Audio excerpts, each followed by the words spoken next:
This happened about 4 years ago when I was still living in New Mexico with my uncle. He owned a small ranch out in the desert, not too far from the mountains. It wasn't big or anything, but it was quiet and peaceful. And honestly, after a few rough years, I needed that kind of place to reset my head. The ranch was surrounded by open land and a lot of dense brush, but nothing too wild. And most of the time we'd see coyotes and maybe the occasional wild horse. But that was about it. This one night, though, something really messed up happened, something that to this day I still can't fully explain. My uncle had gone into town for the weekend to visit his brother and left me in charge of the place, so I was alone. Not that I minded, I was used to it. I had a shotgun near the door in case of any issues, and I wasn't scared of being out there by myself. That night, I was sitting on the porch just watching the stars. It was about 11 p.m. and everything was completely still. No wind, no animals. Nothing, just dead quiet. Which was kind of strange because usually you'd hear bugs or a coyote howling or something. But that night it felt like everything had stopped. Then I heard it.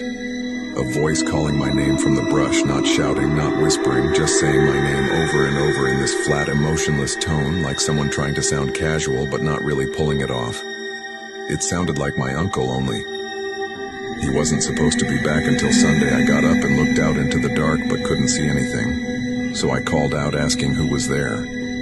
No response, just silence for a few seconds, then again my name. Same voice, same exact tone, like a recording.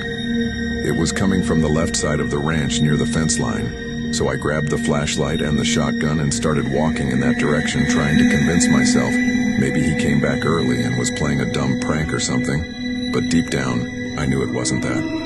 As I got closer to the fence, I saw someone standing there just beyond the light, maybe 20 or 30 feet away. But it looked off like the proportions were wrong. It was tall but hunched over, and its arms were way too long. Its head was tilted sideways like it was trying to study me. And the worst part? It still sounded like my uncle calling my name again and again without moving its mouth.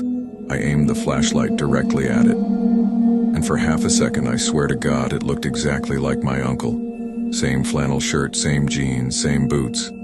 But its eyes were completely black, and its skin looked stretched like it didn't fit. Right then, in an instant, it dropped down on all fours and ran off into the brush way too fast for any normal person.